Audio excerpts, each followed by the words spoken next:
प्रणाम भगवान। आत्मदर्शी बाबा नगीना साहब जी के द्वारा रचित अद्भुत ग्रंथ वेदांत वचन का भगवान कर्मकांड भाग चल रहा है और कर्मकांड भाग का 9वां अध्याय चल रहा है भगवान। तो अब वहाँ से आगे लेते हैं भगवान। जो बताया था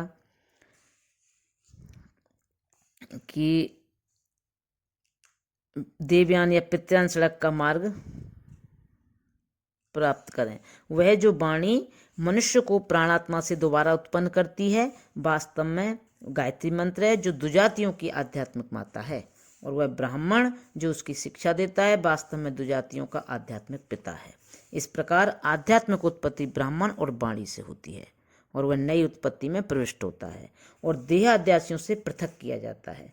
जिस तरह वे जो पशुओं से अलग चुन लिए जाते हैं और सूत्र अर्थात रस्सी से बांध दिए जाते हैं, उनका यज्ञोपवीत आदि ये होता है, और यज्ञोपवीत से शास्त्रीय बंधन में बांध दिया जाता है ताकि वह धूलोक में अवस्थान करने की शिक्षा पावें और आध्यात्मिक कर्मों से देवयान या पितृयान सड़क का मार्ग प्राप्त करें। अब भगवान यहाँ से आगे ले रहे हैं।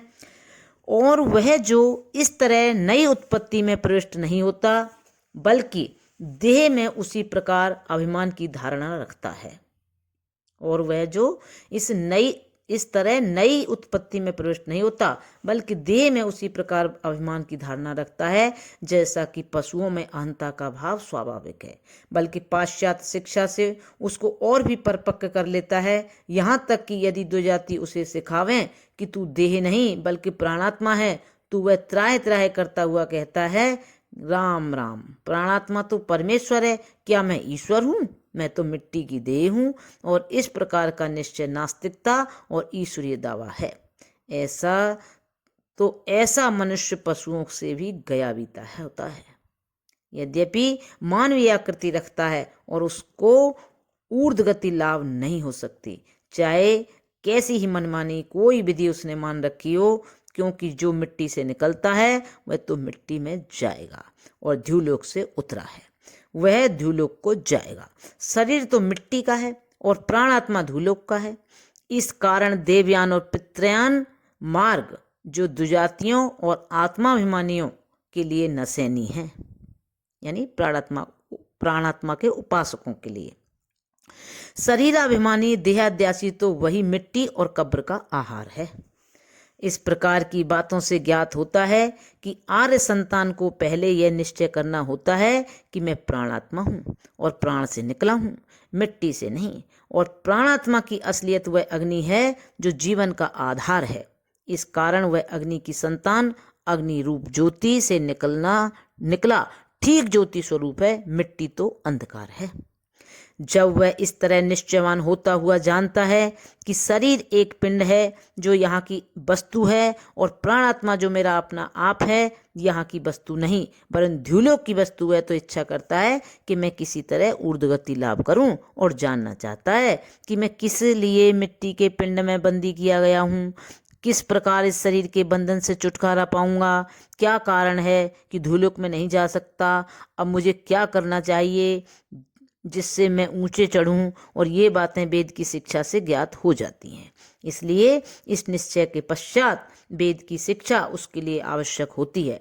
ब्रह्मचर्य नियम पालन करना उसका कर्तव्य होता है और वह ब्रह्मचारी कहलाता है। जब वह नियत समय तक वेद की शिक्षा पाता है तो फिर वह प्राणात्मा के धर्म भली भांति जानता है और पुण्य तथा पाप के प्रभावों से परिचित होता है, और उस ईश्वरीय रसायन से जिससे कि प्राणात्मा को ऊर्ध्वगति लाभ होती है परिचित हो जाता है, और वह ईश्वरीय रसायन वास्तव में अग्नि कर्म है। तो उस समय यह अग्नि कर्म उसका कर्तव्य होता है और वह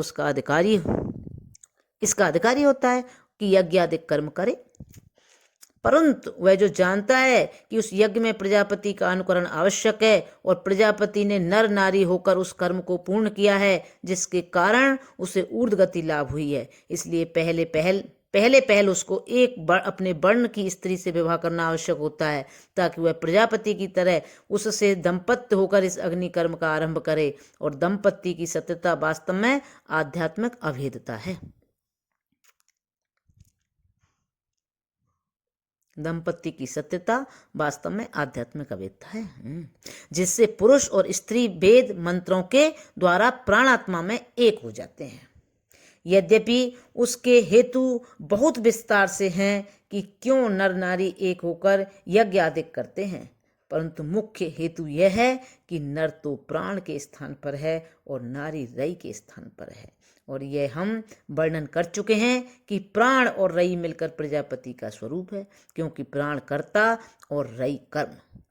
इस कारण प्राण का प्रभुत्व नर में और रई का नारी में, और जब वे मिलकर रासायनिक कर्म करते हैं तो मृत्यु के पश्चात एक होकर उन सड़कों पर जो देवयान और प्रत्यान कहलाती हैं चढ़ते हैं। इस दशा में वह ब्रह्मचर्य से निकलकर गृहस्थी कहलाता है और पंच यज्ञ आदि उसके लिए कर्तव्य हो जाते हैं। जिस तरह दंपत्ति के हेतु अति सूक्ष्म है, उसी तरह यज्ञ के तरीके यानी विधियां सूक्ष्म हैं, तो भी हम भाषा जानने वालों के लिए संक्षिप्त से संकेत करते हैं कि यज्ञ वास्तव में महाप्राण का भोज है, जिसके उत्तराधिकार के अधिकारी आर्य द्विजाति हैं। और उसमें प्रणव की पूजा होती है और प्रार्थनाएं की जाती हैं, जिससे वह असत से सत्य को और तम से ज्योति को और मृत्यु से अमृत को प्राप्त होता है। यज्ञ में 4 ब्राह्मण चुन लिए जाते हैं जो इस ईश्वरीय रसायन को कराते हैं। एक तो वह होता है जो ऋग्वेद को जानता है, दूसरा वह जो यजुर्वेद का विद्वान है, तीसरा वह जो सामवेद का पंडित होता है, और चौथा वह जो इन तीनों को जानता है और इनके कामों की देखभाल कर सकता है। ऋग्वेदी को होता बोलते हैं और यजुर्वेदी को अर्ध्यु अध्वर्यु और सामवेदी को उद्गाता कहा करते हैं। और वह जो उनके कामों की देखभाल करता है ब्रह्मा कहलाता है। होता का काम होम है, अध्वर्यु का काम आहुतियां तैयार करना है, उद्गाता का काम सामगाना है, जिससे महाप्राण प्रसन्न होकर पुण्य उत्पन्न करता है। ब्रह्मा का काम इन तीनों की देखभाल करना है। अच्छा, हम इसकी असलियत को उदाहरण द्वारा अधिक सरल करते हैं। देखो, श्रीमानों के भोज में एक तो वह होता है जो भोजन पकाता है, जिसे पाचक या रसोइया बोलते हैं। दूसरा वह होता है जो उन भोजन के पदार्थों को चुन चुन कर आमंत्रितों के आगे रखता है। वह एक वाद्यज्ञ कुशल यानी बैंड मास्टर होता है, जो भोजन के समय आनंद के गीत गाता है और मांगलिक बाजे बजाता है। परंतु वह जो भोज का प्रबंधक होता है, वह वहाँ सबकी देखभाल करता है। भोज का अधिकारी कार्याध्यक्ष होता है और जो भोज देता है निमंत्रक यजमान कहलाता है। इसी प्रकार प्राण के भोज में होता भंडारी के स्थान पर है, अध्वर्य पाचक के स्थान पर और उद्गाता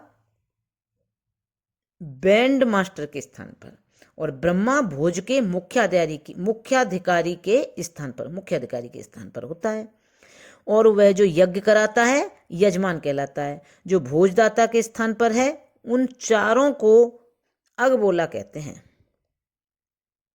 और यह पंचम यजमान है। इस प्रकार अग्नि के द्वारा प्राणात्मा का भोज होता है और प्रणव की पूजा की जाती है।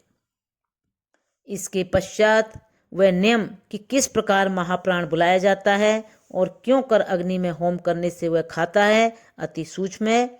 यदि इसके नियम भी यहाँ लिखे जाएं तो कदाचित यह समस्त ग्रंथ कर्मकांड शास्त्र के लिए भी पर्याप्त न हो। इसलिए हम इतना ही लिखते हैं कि वैश्वानरी विद्या में हम पर यह सिद्ध हुआ है कि अग्नि प्रजापति का मुख है। जिस तरह ब्राह्मण के मुख में दिया हुआ ग्रास उसका आहार होता है, उसी तरह अग्नि में दी हुई आहुति विराट भगवान का भोजन होती है। अब भगवान यहाँ से आगे कर लेंगे। ओम शांति शांति शांति।